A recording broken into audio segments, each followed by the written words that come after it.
I'm Zheng Liping, and my English name is Lily. My student number is S054107.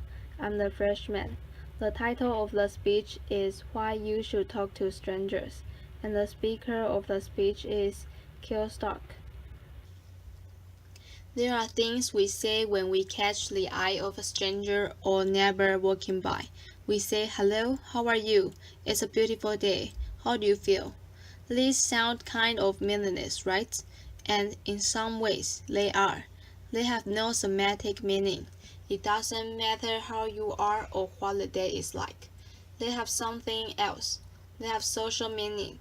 What we mean when we say those things is, "I see you there." I'm obsessed with talking to strangers. I make eye contact, say hello, I offer help, I listen, I get all kinds of stories. About 7 years ago, I started documenting my experience to try to figure out why. What I found was that something really beautiful was going on. This is almost poetic. These were really profound experiences.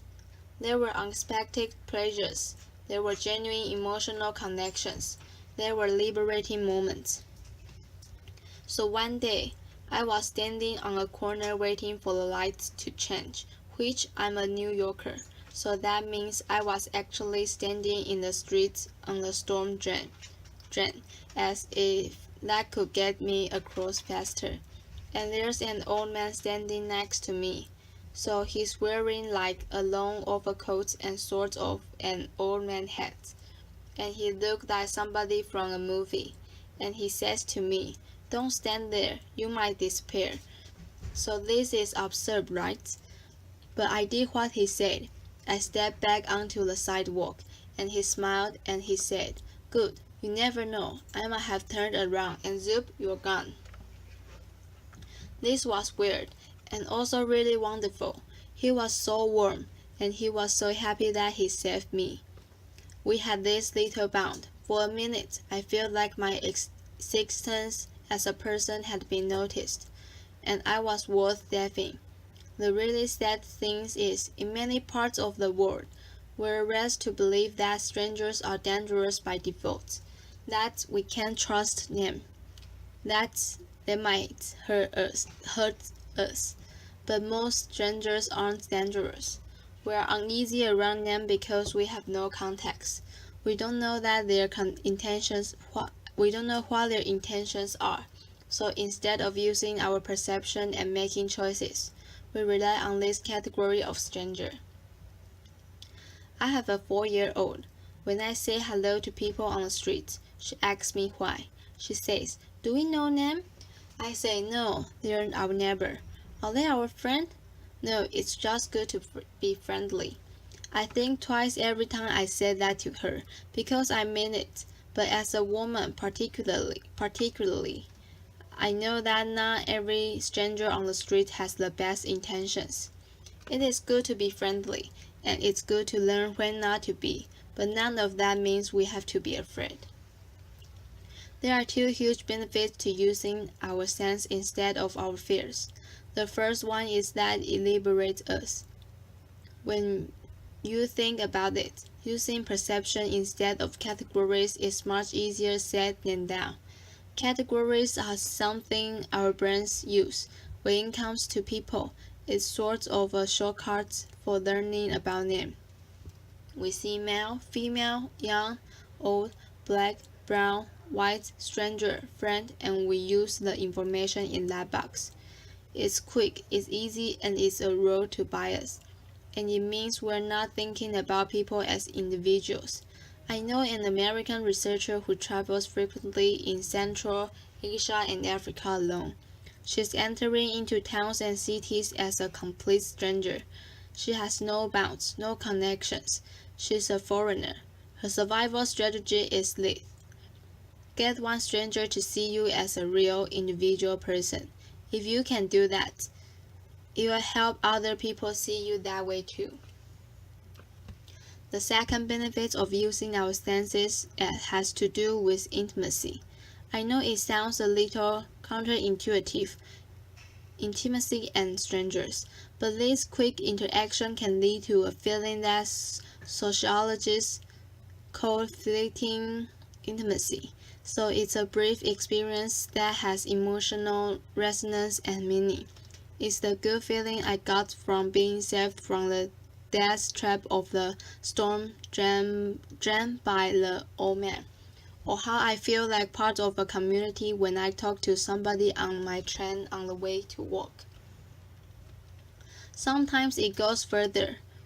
Researchers have found that people often feel more comfortable being honest and open about their inner selves with strangers than they do with their friends and their families, that they often feel more understood by strangers. This gets reported in the media with great lament. Strangers communicate better than spouses.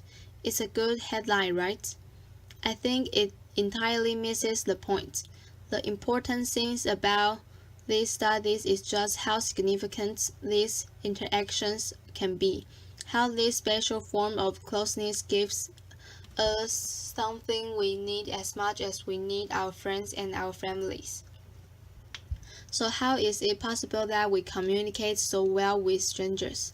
There are two reasons. The first one is that it's a quick interaction. It has no consequences. It's easy to be honest with someone you're never going to see again, right? That makes sense. The second reason is where it gets more interesting. We have a bias when it comes to people we're close to.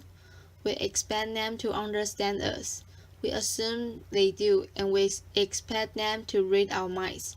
So imagine you're at a party and you can't believe that your friend or your spouse isn't picking up on it that you want to leave early.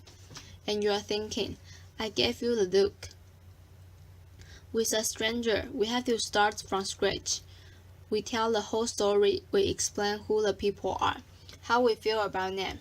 We spell out all the inside jokes, and guess what? Sometimes they do understand us a little better. Okay, so now that we know that talking to strangers matters, how does it work? There are unwritten rules we tend to follow. The rules are very different depending on what countries you are in, what culture you are in. In most parts of the US, the baseline expectation in public is that we maintain a balance between civility and privacy. This is known as civil inattention. So imagine two people are walking towards each other on the street. They are glance at each other from a distance. That's a civility, the acknowledgement. And then as they get closer, they'll look away to give each other some space. In other cultures, people go to extraordinary lengths not to interact at all. People from Denmark tell me that many Danes are so averse to talking to strangers that they would rather miss their stop on the bus than say excuse me to someone that they need to get around. Instead, there's this elaborate shuffling of bags and using your body to say that you need to get past, instead of using two words. In Egypt, I'm told, it's rude to ignore a stranger, and there's a remarkable culture of hospitality. Strangers might ask each other for a sip of water, or if you ask someone for directions, they are very likely to invite you home for coffee. We see these unwritten rules most clearly when they are broken, or when you're in a new place and you're trying to figure out what the right thing to do is. Sometimes breaking the rules a little bit is where the action is, in case it's not clear. I really want you to do this, okay? So here's how it's going to go. Find somebody who is making eye contact. That's a good signal. The first thing is a simple smile. If you're passing somebody on the street or in the hallway here, smile. See what happens. Another is triangulation.